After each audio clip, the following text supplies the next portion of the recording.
रातों को petrol pump की पेट्रोल पाइपलाइन से पेट्रोल चोरी करने वाला गैंग गिरफ्तार। चोरों ने पेट्रोल पंप के सिक्योरिटी गार्ड को चोरी के दौरान गोली मार दी। गैंग है, क्लंप होता है, ये गड़ा खोदते हैं, 5-6 फुट का पाइप नजर आता है तो ये क्लंप लगा के उसमें सुराख करके तो साथ ये गाड़ी उसमें भरना शुरू कर देते हैं।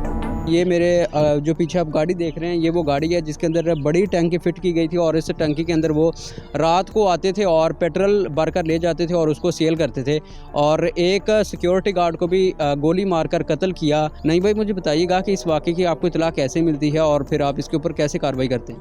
हाँ, मैं इधर थाने में मौजूद होता है। गश्त के दौरान बाहर निकले हैं कि तकरीबन 1:30-2 बजे हमें 15 कॉल मसूल होती है कि पार्कों से जो पाइपलाइन है वहाँ से कुछ नामलूम जो गैंग है ना, इस तरह का ये पार्कों का ये फिक्स होता है, ये चोरी करते हुए ना इनकी इत्तला मिली है पार्कों वाली सिक्योरिटी वालों को।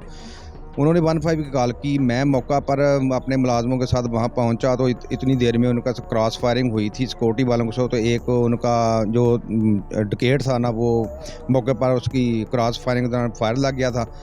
फिर हम और इसी दौरान जो एक सिक्योरिटी वाला नवाज़ उसका नाम है, जो पार्कों की सिक्योरिटी, उसको फेस पे लेफ़्ट साइड पे ना फायर लगा था।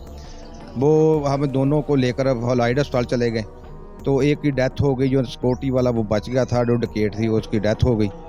एक इनका अपना भी गैंग का मेंबर था, वो भी हलाक हुआ है। उसके बारे में कहा जा रहा है कि वो उसकी लाश को छुपा गए थे, फिर वो पुलिस ने जब वहाँ से जाके देखा तो उसकी लाश सामने आई।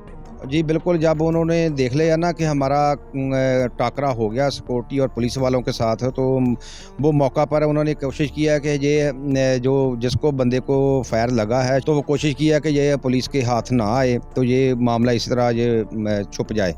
तो उन्होंने थोड़ी दूर उस खींच करके उसके ऊपर वो घास वगैरह पड़ी थी वो डालने की कोशिश की है, लेकिन जब पुलिस पहुंची है, सिक्योरिटी पहुंची है, वो भाग गए हैं। तो हमने फिर इधर इर्द गिर्द चेक किया तो उसकी डेड बॉडी हमें मिल गई थी, वो उसके ऊपर घास वगैरह थी डाली हुई।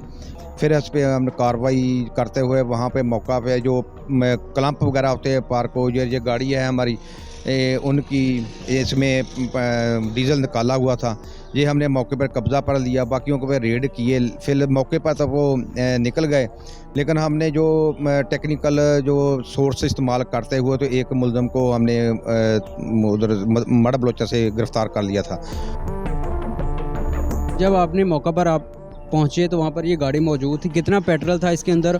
ये मौका पर तो हमें ये गाड़ी मिली थी, इसमें 850 लीटर इसमें डीजल था, लेकिन इनके वो मौका पर ना मोबाइल वगैरह जो इस तरह हमारे जो इन्वेस्टिगेशन में वो हमारे काम आती हैं चीज़ें, वो हमें हमारे कब्ज़ा में ली हुई हैं। और वो क्लंप वगैरह भी मौके पर कब्ज़ा में लिया। वो अब कानूनी कार्रवाई हमारी प्रोसेस में रिमांड पे है, चल रहा है। जो मुलज़िम आपने गिरफ़्तार किया, उसने इन्वेस्टिगेशन के दौरान क्या बताया कि किस तरह से ये इनका तरीक़ा वारदात क्या था, किस तरह से ये पेट्रोल चोरी करते थे और उस रात फिर ये किस तरह से सारा वाक़या पेश आया? उसने बताया था कि हमारा एक अपना ये गैंग है, मड़ा बलोचा के रहने वाले हैं। ये हम देखते हैं यहाँ पे ये कोई नज़दीक आबादी ना हो, ये राह गुज़र भी दूर हो, तो वहाँ पे इनको क्लंप होता है, ये कोई इनका मटेरियल होता है, पाइप होता है, समथिंग एल्स, इस तरह के जो इनको कुछ इस तरह का तजर्बा होता है। ये गड़ा खोदते हैं तकरीबन 5-6 फुट का, वहाँ पे पाइप नज़र आता है तो ये क्लंप लगा के उसमें सुराख करके तो साथ ये गाड़ी या जो भी गाड़ी जो इनको कोई ऐसा मटेरियल होता है वो उसमें भरना शुरू कर देते हैं। कौन कौन सी दफ़ात आपने इसके अंदर लगाई हैं? चूँकि इसके अंदर सिक्योरिटी गार्ड के कत्ल का मामला भी है, तो कैसे आप इस केस को लेकर चल रहे हैं? ये हमने 302 का लगाया है इसमें, और 462 का, 462 का और 392 का, 148 जो 49 जो जितना भी गैंग था सारा चोरी करने का, नुकसान पहुंचाने का 427 जो 462 में आ जाता है। ये सब तमाम दफ़ात जो पार्कों को नुकसान वाली है ना, वो लगाई हैं। तो ये गाड़ी का आपने निकलवाया, किसके नाम थी ये गाड़ी और इसके मालिक का भी कुछ पता चला?